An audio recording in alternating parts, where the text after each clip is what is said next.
Research over time has shown that women have suffered economic negligence with less or no much economic support initiatives in Africa, with Nigeria not an exception to this socio-economic concern. This development has had a far-reaching number of implications on the socio-economic status of women, with the fate of these rural women most often not given the needed attention to change the story, leaving the women to struggle to live above poverty line, even with the women shouldering family responsibilities like the men. The Federal Capital Territory, Nigeria's capital city, has its own fair share of this story, with the rural women, despite their population, are still struggling to survive. Successive governments and FCT administration have made efforts to eradicate extreme poverty in women through a number of programs and incentives, but with a lot still yet to be accomplished. This is why the visionary leadership of the FCT Minister of State, Hajiya Dr. Ramatu Tijjani is, through her numerous programs and projects, making a commitment to address some of these challenges confronting the rural women here in the FCT. Hajiya Dr. Ramatu Tijjani epitomizes a rare blend of a politician and a philanthropist, which is today evident in her continued desire to help the less privileged women and youths in the FCT and beyond. As a social grassroots mobilizer, Hajiya Dr. Ramatu Tijjani used milk of human kindness in making significant impact of her society is bridging the gap of the plight of women and youths in FCT communities. Through her initiative, the FCT Minister of State, Dr. Ramatu Tijjani has organized the rural women into a farming groups, cutting across communities and giving them support of empowerment and skill acquisition. Since the commencement of her initiative in different spheres of life, the support Dr. Ramatu Tijjani is providing explains the joy and encomiums being showered on the Honorable Minister of State, FCT, by this group of women and youths in the FCT. The organization of these women and youths into an organized, productive and progressive community unit leaves a lot to be desired. Sannan kuma mun gode da jagorar da kukan da mamamu take daukawa ta kai ma Hajiya Ramatu Tijjani ta albarcika sai ta kai mata kuma ta ansa, in kudi ne sai ta bata kuma tana kawo muna da gaskiya.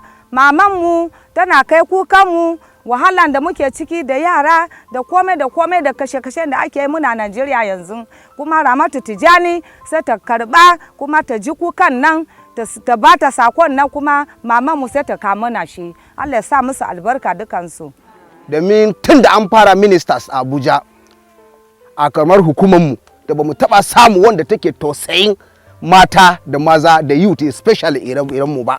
Domin Hajiya Ramatu ba za mu iya gaya mata komai ba, sakayya kawai sai Allah. Abinda Hajiya Ramatu ta muna, ni ko da keke na zan hau ba zai yiwu min ba, amma yanzu ina tunanin mota alhamdulillah na samu na kaina, kuma a dalilin Hajiya Ramatu. Ba ni da abin da nake yi, matara ba ta da shi, mahaifiyana ba ta da shi, balatanin sauran ƴan uwana, amma yanzu na wadata mun samu daidai iya bakin gwargwado. Hajiya Ramatu Allah ya biya ta. Muna tunanin Hajiya Ramatu addu'a da muke muta, akwai yara youth wanda sun gama secondary school level ba su da kuɗin da za su je high station. Muna roƙon Allah da kuka mu zuwa ga Hajiya Ramatu ta ƙara muna kokari yanda ta muna din nan, a ce mun sami ko da health center ne a Gofi na Allah ya taimake ta.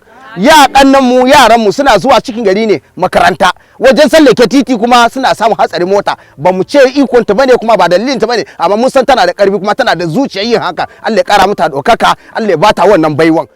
This communal harvest of the women farm produce from different groups presents a practical example of the joy that permeates across families and communities through these women and youths who are direct beneficiaries of Dr. Ramatu Tijjani's kind and magnanimous gesture of building humanity.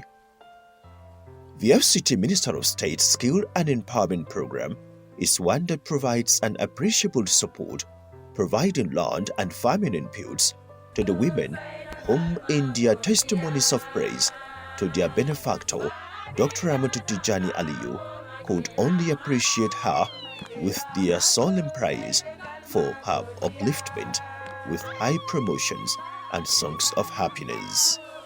Hajiya Ramatu, mu wa Allah godiya da Allah ya bata wannan matsayi na minista, ƙaramin minista, kuma muna mata fata alkhairi. Yanda Allah bata ƙaramin minista, muna fata Allah bata minista na sama gaba ɗaya. Kuma muna mata fata ba ma minista ba, Allah bata shugabanci ko na Najeriya gaba ɗaya ko shugaban ƙasa, fata da muna mata kenan. Bayan haka kuma muna wa Allah godiya da Hajiya Ramatu, ainihin mu mutane nan wajen na goyina da sauran mutane da suke ƙarƙashi na, Allah ya bata iko ta saya ƙasa kuma ta ba matanmu suna noma a ciki, suna cin abinci. Mu ma Allah godiya, mu kuma gode mata.